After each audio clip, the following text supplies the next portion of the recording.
Welcome to AT Banter, the podcast where we discuss anything and everything regarding the world of assistive technology. With our hosts, Steve Barkley, Rob Minot, and Ryan Fleury. Now, let's banter.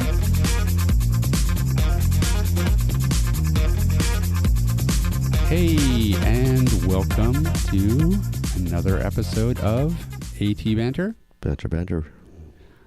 I am Rob Minot, of course, and with me today is Ryan Fleury. Hey there. And no Steve Barkley. Nope. But this is exciting. We are in our new studio. That's right. More to come on that. That's right. Ryan working hard all weekend getting the new studio set up. Yeah, hopefully we sound okay. Yeah, that's right. Well, we're, new studio. There's always technical issues That's and right. always technical glitches that need to be worked out. Although this morning, it's been pretty good. Pretty smooth. I can't see any foreseeable technical issues. But Yay. and in terms of why the hell are you guys at a new studio?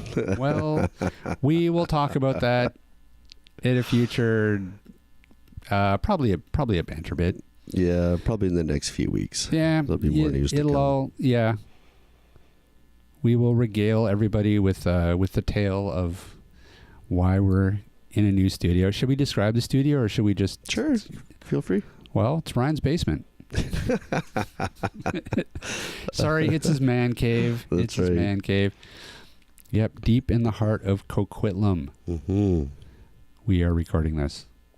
Yes, we're surrounded by guitars on the wall. Yeah, I have to say, this is pretty cool. I kind of feel like I am in a recording studio. Yeah, well, we tried to make it cozy. Yeah, no, it's work. And this is way better than our other studio because our other studio did not have a couch. That's right. So I Our home theater system. As a future modification, I'm going to ask for a longer microphone cord so I can actually sit on the couch. No, I can do that. Yeah. Yeah, we can do that for next week. Perfect. Yep. So speaking of the podcast. I thought you were going to say, speaking of couches. No. Okay. What are we doing today? We are talking to Cedrick Chappaz, I believe is his last name, from Hap2U or Hap2U.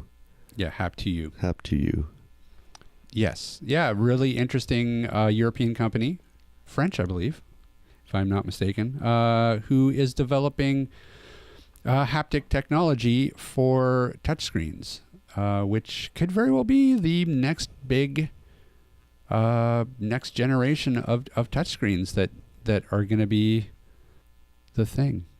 The thing. So, we're excited to be talking to him and giving us an idea of where the technology is going and where it's come from and what applications it has. And if you're not sure what haptics are, take a listen to our podcast. That's right. We will ask the expert. We're That's not right. going to try to explain what haptics are if you don't know what they No. are. We will let Cedrick do that. We will. I don't know. I don't really have anything other than that to talk about.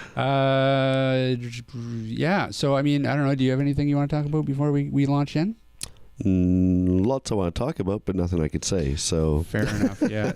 Stay tuned for the epic it's Tuesday. 3-hour banter bit where we talk about what's going on with us behind the scenes. But you know what? We'll get to that. We'll leave everybody in suspense.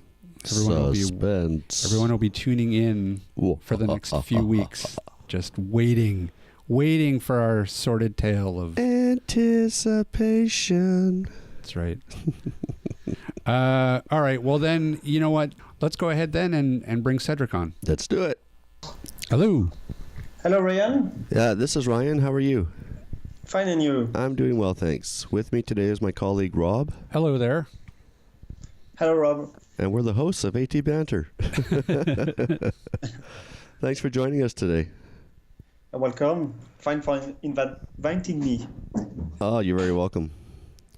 So first of all, before we start, how do you pronounce your name? Yeah, so in French pronunciation is Cedrick Chappaz. So just say Cedrick, it's fine. All right. That's what we were going to do anyway. All right. Well, I guess first of all, let's start with telling us a little bit about what exactly you do at Hap2U. Okay, great. So in Hap2U company, we are developing the next generation of touch interface. I mean, up to now, when you are talking about a tactile display, touch screen, this only means that you track the finger position above the screen, and that's it. But with Hap2U technology, tomorrow you will be able to feel what's on your screen. So this means that if you have knobs, sliders, you will feel it. In the meantime, you will move the slider and the knobs. And we can go far beyond this point. I mean, we are able to provide texture rendering everywhere on the screen, on the display.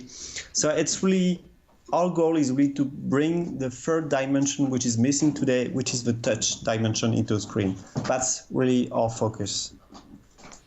And just for people who may not be familiar with the term, could you describe exactly what you mean when you talk about haptic feedback?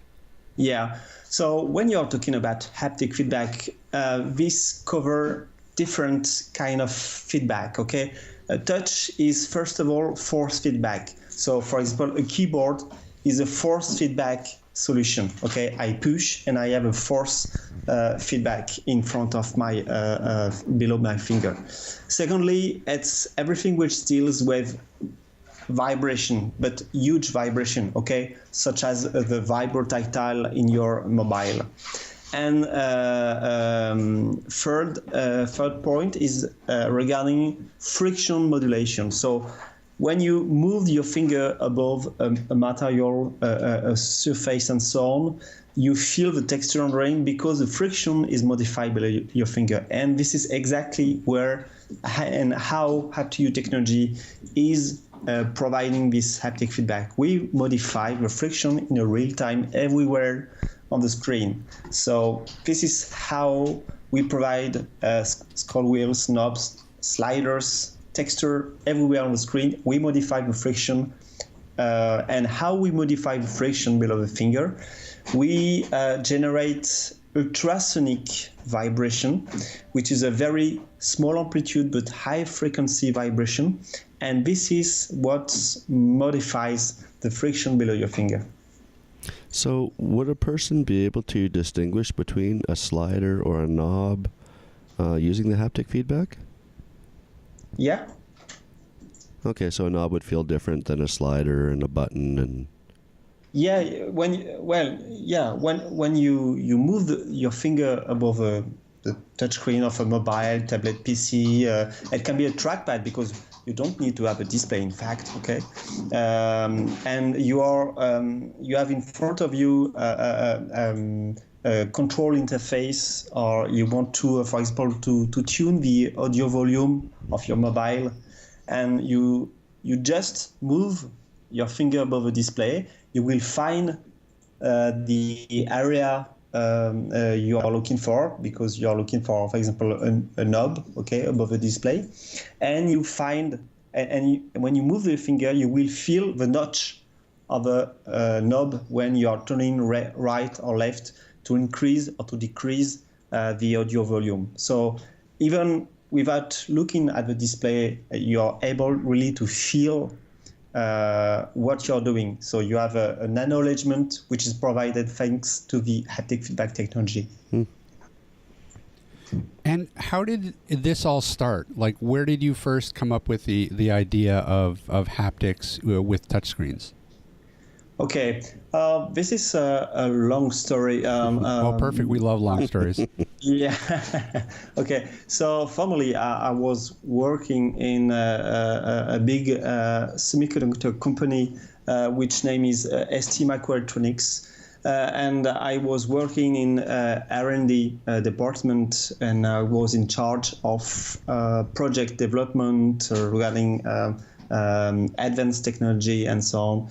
And the last years, I put my interest on HMI, human-machine interaction technology, and I proposed to add haptic feedback inside touchscreens, trackpad, and so on.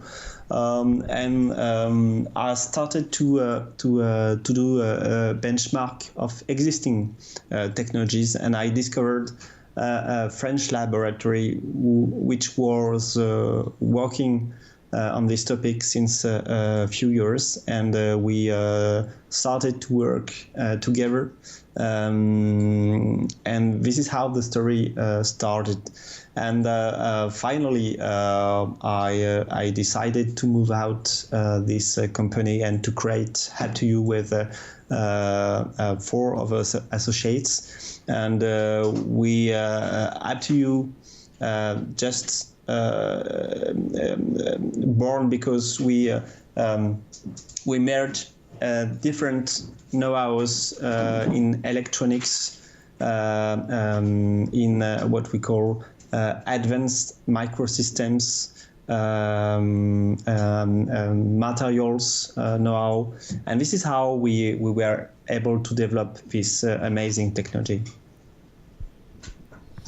And when you first conceptualized it, what did you really see as its main purpose?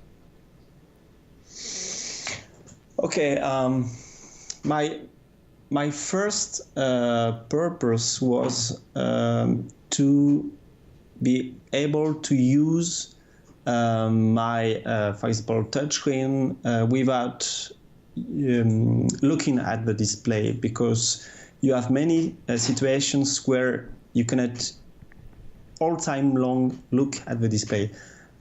Just a few examples. When you're outside with your mobile and with the sunshine, which is glaring the display, so you have no contrast, and you're on a web browser, and you have to click 10 times before to select the hyperlink to go on the website. So this is something which is getting me nervous, because I really don't like to do 10 times the same thing before to validate the action. Or another use case is when you are driving, you have some more and more cars, you have a touchscreen on the dashboard, but you have to keep the eyes on the road for sure, for safety reasons. So this is exactly the kind of first purpose we were thinking when we decided to develop this technology. And so, I mean, obviously, part of the reason why we wanted to talk to you is that the accessibility and the assistive technology applications of this are pretty huge. At what point did you sort of realize that this technology could really be huge for, say, for example, for visually impaired users? Yeah, this is a very good point. We, at the beginning, we were not, it was for us not realistic to think about using this technology for, blind people. But we started to discuss with people. I had some colleagues who were blind, and they tried the demo, and they said to me, well, it's just amazing. This is exactly something we are expecting for our all-day life devices. And that's the moment where we really decided to put the focus on this topic and to develop some applications for the accessibility. And meantime, we started some collaboration, some partnership with teams who are in close contact with blind people to make some first trials with the demos to check and to check how people are blind people are able to use this kind of technology, because it's not the same thing to do some trials with people with no I mean, people who are able to see and people who are blind, because the way we explore a display, a surface, is not the same.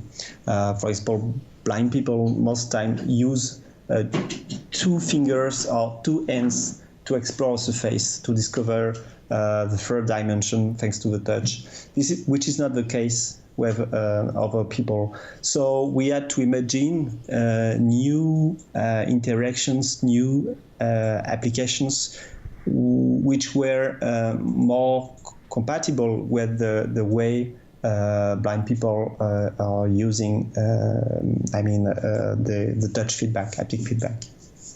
Right, and so where are you guys at right now in terms of the technology? Is the technology pretty much there? Like it's ready to go? It's just a matter of the manufacturers like just basically putting this technology in, start putting them in tablets and smartphones and such. Yeah, this technology, as you understand, is not only software; it's hardware and software. So regarding the software part, we are, the hardware part, we are working with panel makers, which are companies which builds the touchscreens which are inside your mobile, your tablet, PC, and so on, to transfer all the know-how or the components which have to be plugged inside the touchscreen. And meantime, we are working with end-user company, mobile company, for example, to develop some first application set to be embedded in the next mobile generation. But to be clear, we target time to market for, end of 2018, maybe beginning of 2018, because it's a huge change, a huge revolution inside the touch panel devices. So we really need this time to qualify all the technology and to be able to provide it to mass markets such as mobile, for example. Right. So you guys got to have a busy few years ahead of you. Yeah, sure.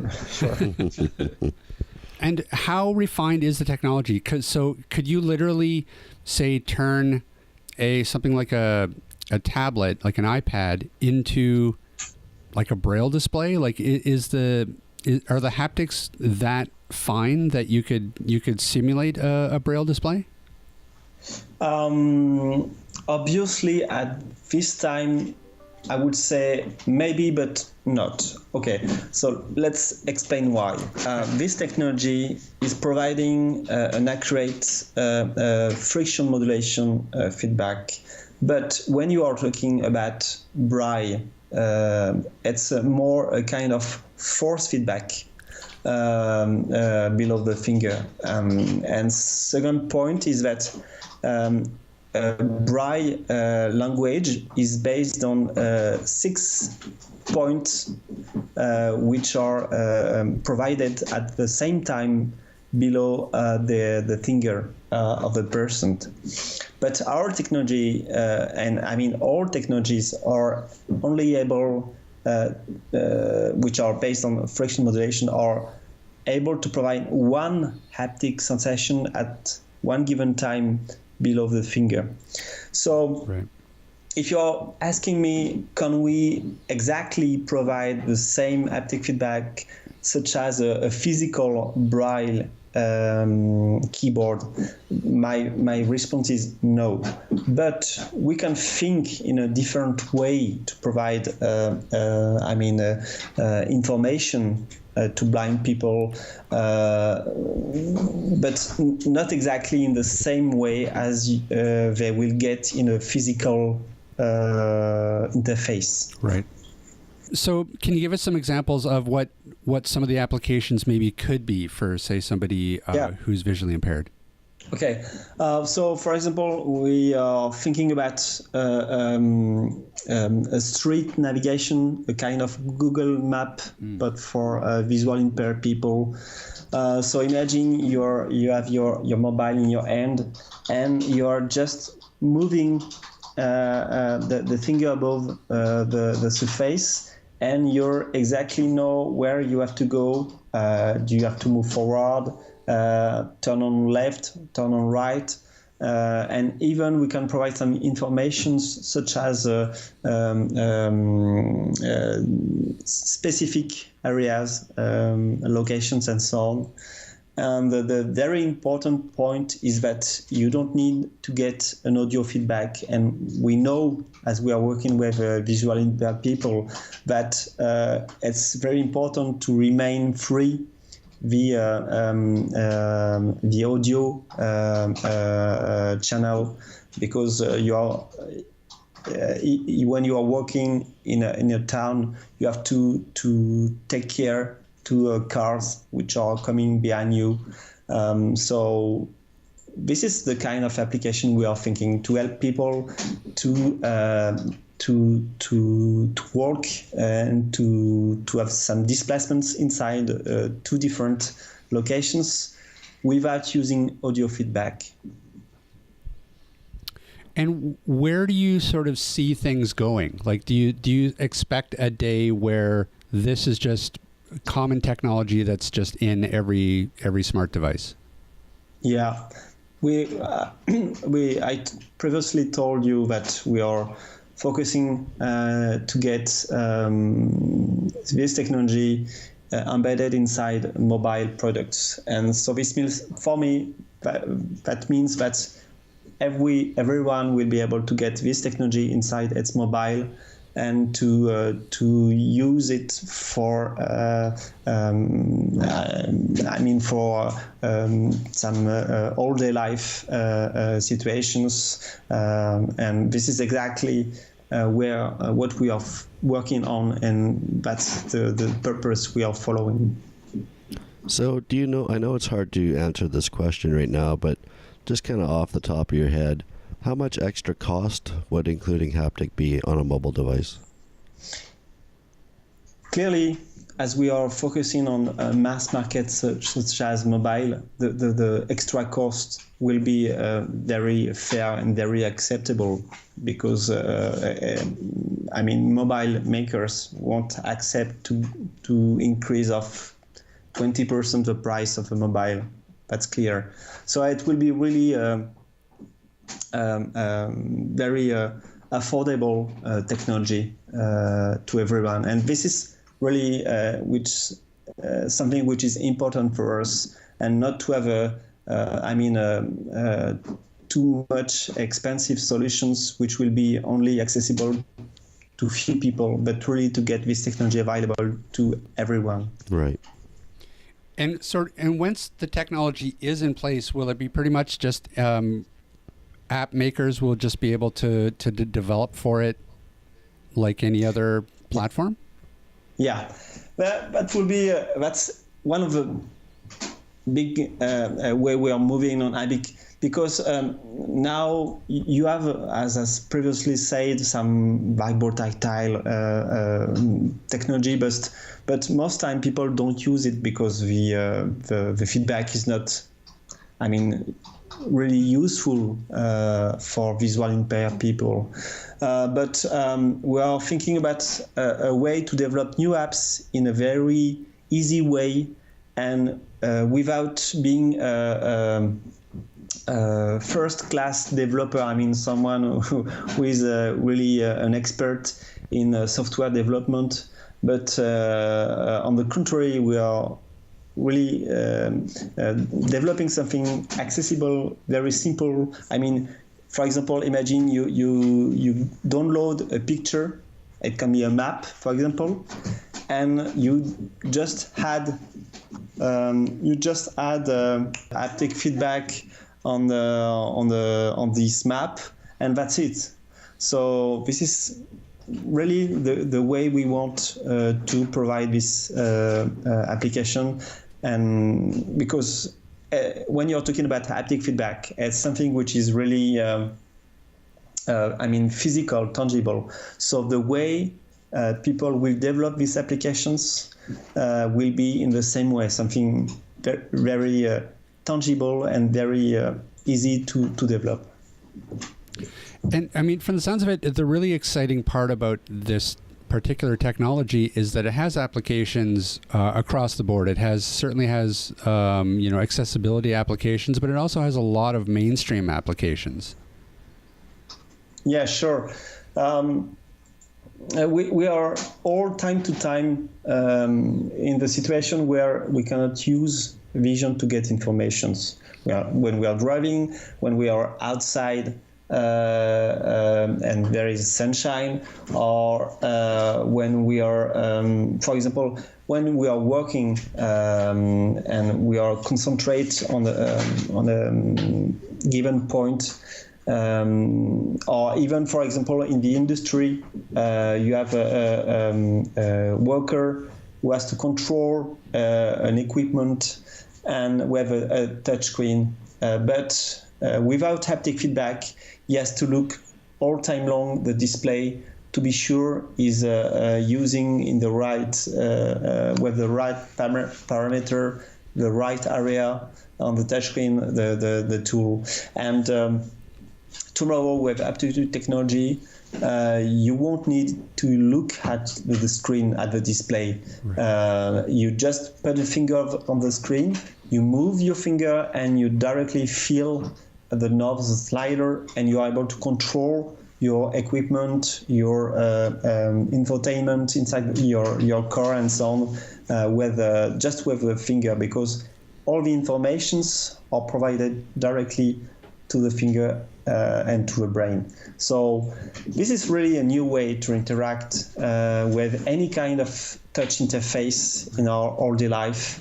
And because humans are not only vision and audio feedback, right. It's touch feedback, which is quite important, because even if you are doing something, when something puts its hand on your shoulder, automatically you're moving the head, because this is above all the different sense, and this is why this touch sense is very powerful sense to use to provide information in a safe way. Yeah, absolutely. I mean, it seems to me that this technology is I mean, I'm kind of surprised that nobody's thought of it before now, to be honest with you, because it kind of brings the experience to a new level, because now you're able to access sight, sound, and touch on a touchscreen. So I'm excited. Yeah, thank you. And I fully agree with what you say. And let me explain you why this technology, this kind of technology, is still not available. It's because it's not so easy to get a very integrated technology inside a mobile product, because you have huge constraints regarding the dimensions and the power consumptions. And with Hap2U technology, it's the first time that a technology is able to match all the requirements of the mobile manufacturer, and in meantime to provide a really high granularity haptic feedback inside a flat surface. And this is why we are really excited to provide this all these features in mobile devices, but not only the mobile devices, in all device, including a touch interface, because it will be a new way to use a touch interface. Let me ask you this, Cedric. Where can people find you guys online if they are interested in finding more about you? Well, first of all, they can go on our website, so hap2u.net. We have a Twitter account too, if you want to follow the last news about this great adventure. And they can send us an email and contact us. We'll be happy to provide more informations to all the people who are interested in our technology. Sure. Fantastic. I can hardly wait for this to come to market, I'll be honest. I'm sure Ryan feels the same way. Yeah, it's going to be really interesting to be able to kind of feel what's actually on the screen. So, okay, thank you. Excellent. Well, Cedrick, thanks so much for joining us today. You're welcome. It was a pleasure. And we'll, of course, include all the website info and everything on our show notes. Okay, great. All right, Cedrick, thanks so much for joining us, and take care, and good luck with the project. Thank you very much. Have a nice day. Thanks, okay, you as Cedrick, well. Thanks. It's interesting. Like, this is technology that, I don't know, it should have been around a long time ago. Like, I can't believe that nobody's thought of it before. Well, there are haptics out there. There's been haptic shoes. There's been other haptic stuff out there, but it's so expensive, and really it's just never really taken off. So maybe something in a mobile device will. But it makes sense. Like it like there's like they're looking at it from, it sounds like from mainly an AT perspective, which is great. But I also think there's huge mainstream application, like gaming and stuff, mobile gaming and stuff. If you can add sort of a haptic feature to your mobile game, that'll be huge. Well, even in our vehicle we just got, it has touchscreen entertainment that I can't access. So if there was haptic feedback to tell me I'm on the audio menu, the auxiliary menu, Yep. whatever, I'd be able to control that, So that would totally level the playing field for us blind folks. Yeah, for sure. So it sounds like it's coming. I mean, one of the questions we should have asked them, because I'm a little fuzzy on how this all works, is that are they going to partner with like all the different developers, or are they going to partner with one, and then we're going to have a Samsung haptic phone? We'll probably have a Samsung and Apple if they can get into Apple.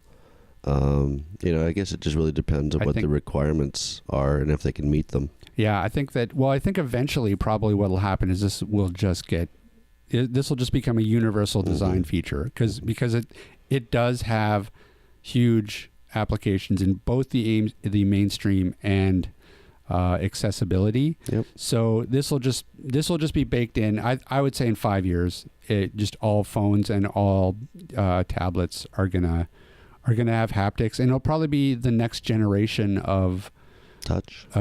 Mm-hmm. Hey, I could be completely wrong on that, but so don't quote me on that, everybody. Don't you heard it here first. Don't message me in 5 years and be like, "What? Didn't know what you're talking about." That's clearly, right.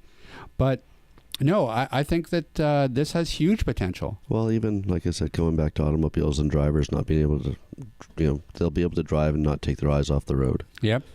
I know there's steering wheel mounted controls as well, but they'll be able to reach over to the touchscreen, feel what's there without being distracted. So, right. Well, I guess it's still kind of distracting, but a little safer anyway than turning your head. Oh yeah, absolutely. We'll see. We will. Hey Ryan. Rob. Where can people find us? People can find us online at www.atbanter.com. They can also email us if they so wish at atbanterpodcast@gmail.com. Woohoo! Smooth. I know. They can find us on Twitter and Facebook. And YouTube. And YouTube. And you know what? Who knows? We might get crazy in the next little bit and create an Instagram account. I've been thinking a lot about it. I've gotten some advice from people who use Instagram a lot. Take a picture of the new studio. And yeah, that's exactly it. So a little more to see than an old studio. Stay tuned for that. We could have news on the Instagram front, which, again, if our future story of what's going on behind the scenes isn't enough to keep you tuned in for the next few weeks, then, keeping in tune with our new Instagram account will certainly keep you tuned in. And Rob and I are old, so if you have tips and tricks on how to use Instagram, let us know. Hey. Yeah, because we don't have a clue. It's true. Although I have to admit, I've been playing with Snapchat a bit. Oh, have you? Yeah. It's actually, it's interesting. Yeah. Yeah. It's kind of fun, although kind of annoying because you snap pictures to people, but they don't stick around. Right. Yeah. They're gone. They're gone. Right. Which is, we know why this application was created. Let's be honest. Yep. But That's not how I've been playing with it, though, just to be clear. Like, that's not just saying. Alrighty. Okay, so, yeah, well, then that, I think that's going to do it for this week. Yep. Short and sweet. Short and sweet, and we will be back next week, of course, with, do we want to tease what we're doing next week? Wait, no, you know what? I don't even know what we're doing next week, so forget it. We're going to have a show next week. It'll be a thing. We'll be here. There is a show next week. So stay tuned. It's another early show, too. That's right. Ugh. I think more Europeans. We're having a lot of Europeans on all of a sudden. Well, 9 a.m. here is like 8 p.m. their time, right? That's true. And we have to say we appreciate all our European guests and them, burning the midnight oil for us, because otherwise we'd have to get up at 4 o'clock in the morning to talk to them. Yeah, no. And that would make me sad. Yes. All right. That's going to do it for us. Have a good week, everybody. Thanks for listening, and we will see you next week. Bye-bye.